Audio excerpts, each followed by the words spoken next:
அவரோட முந்தைய படங்கள்லேருந்து இது எந்த அளவுக்கு வேறுபட்டதாக இருக்குது? அப்படியே டிஃப்ரெண்ட் லேண்ட்ஸ்கேப் டிஃப்ரெண்ட்டாக இருக்கும். ஏற்கனவே இருந்த படங்களோட சாயல் எதுவுமே இதில் இருக்காது.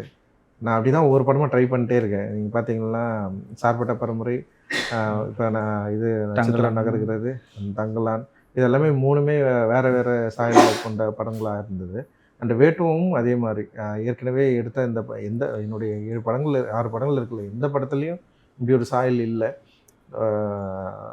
அது ஒரு வேற ஒரு படமாக அதை எடுத்துருக்கேன் ஆக்சுவலி. ஓகே. உங்களோட படத்தலைப்புகள் என்ன? நாங்கள் ஒவ்வொரு புது புது வார்த்தையை கற்றுக்குறோம். வேட்டுவம் அப்படிங்கிறதுக்கு என்ன?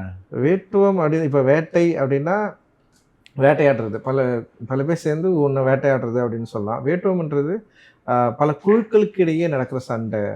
இப்போ வேட்டுவம்னா இப்போ 2 பேரும் சண்டை போடுது, கிட்டத்தட்ட ஒரு போர் மாதிரி தான்.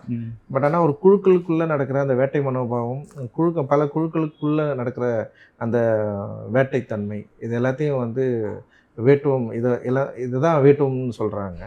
அண்டு இப்போ வேட்டைன்னா நான் உங்களை வேட்டையாடுறதாக்கலாம், நீ எங்களை வேட்டையாடுறதாக்கலாம். ஆனால் இது எப்படின்னா என்னென்னா ஒரு 5-6 குழுக்கள் சேர்ந்து சண்டை போட்டு அவங்களுக்குள்ளே வந்து வெற்றி பெறுறது அப்படின்றத வந்து வேட்டுவம் அப்படின்னு நம்ம வந்து சொல்லலாம். ஆக்சுவலாக நீங்கள்